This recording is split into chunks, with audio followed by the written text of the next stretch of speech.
Y se acaba de terminar la primera fecha FIFA para la selección peruana de la mano del Mano Menezes, con muchas más dudas que certezas por el último empate contra Honduras. Pero aún así, este proceso rumbo al Mundial del 2030 es largo y tenemos un margen grande para mejorar varios aspectos. Y para este nuevo proceso, el Mano será el séptimo brasileño en dirigir a la selección peruana.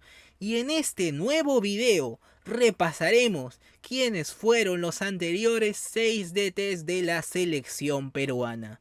Esto es La Azotea de Matt y comenzamos. 1962.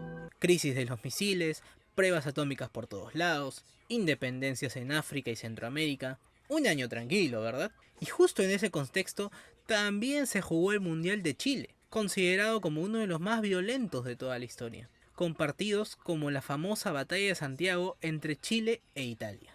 Como preparación para la Copa del Mundo, Inglaterra llegó a tierras peruanas para enfrentar a una selección que 3 años antes la había derrotado por un contundente 4-1.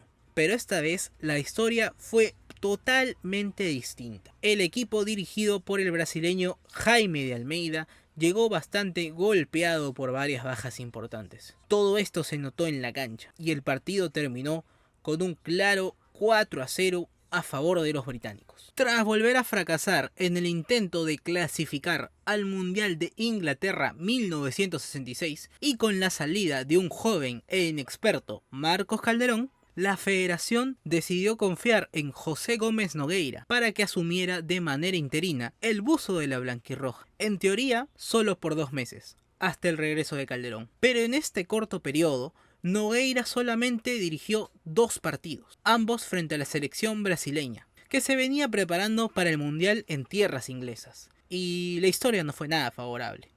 Brasil se llevó ambos encuentros. Primero con un contundente 4-0 y luego con un 3-1. A diferencia de los anteriores, los dos siguientes tuvieron un proceso mucho más largo y exitoso.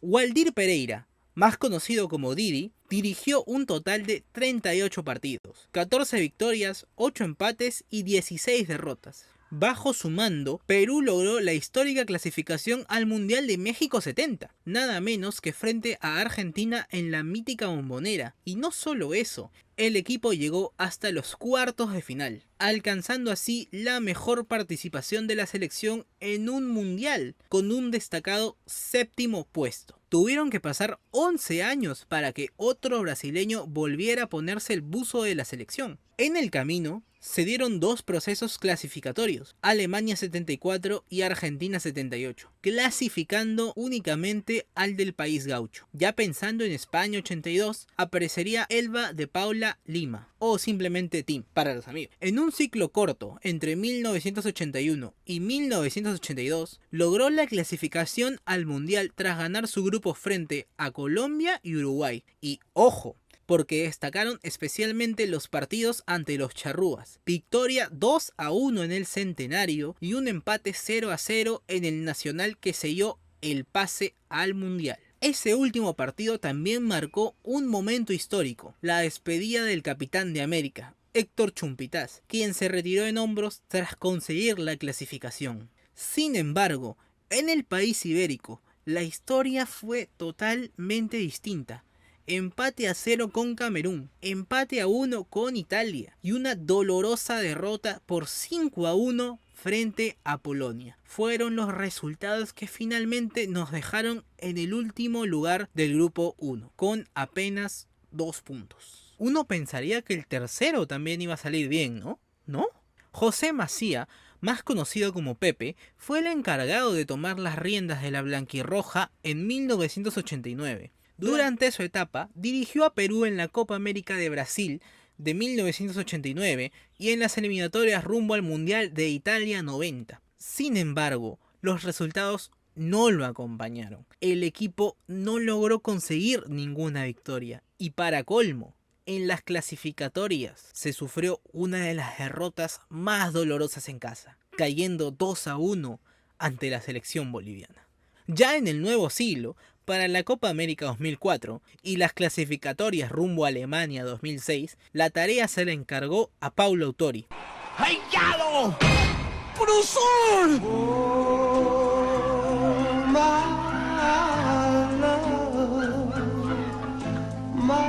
Autori ya tenía una carrera consolidada en el extranjero y conocía muy bien el fútbol peruano, tras dirigir tanto a Alianza Lima como a Sporting Cristal. Con este último ya había salido campeón en el 2002. En la selección estuvo en el periodo del 2003 hasta el 2005, en el cual dirigió un total de 31 partidos. Ganó 9, empató 10 y perdió 12. En la Copa América, a la selección le tocó el grupo A junto a Colombia, Bolivia y Venezuela. El arranque fue con un empate 2-2 frente a los del Altiplano. Luego una victoria 3-1 frente a los Chamos.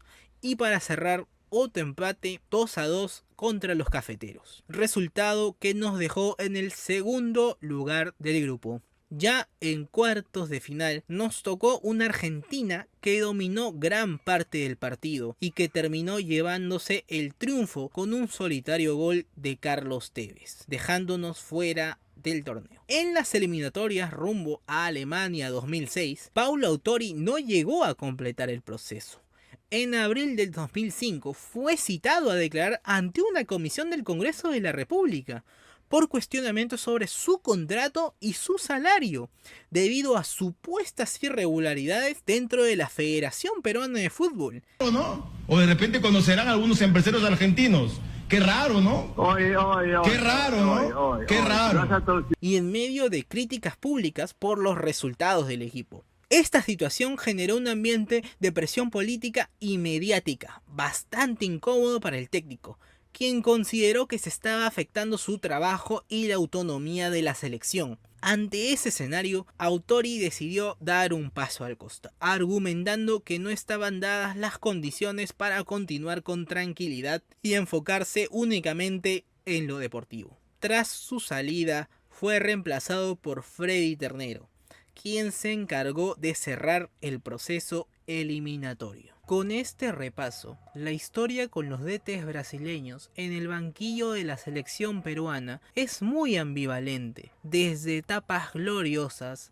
hasta muy controversiales y desastrosas. Sin embargo, algo que tenemos que saber bien en claro con la selección es que el éxito depende de los momentos, del grupo que se conforme y de cómo se va a consolidar el proceso. Muchas dudas existen, no solamente por los jugadores, sino por quienes son los que dirigen la federación.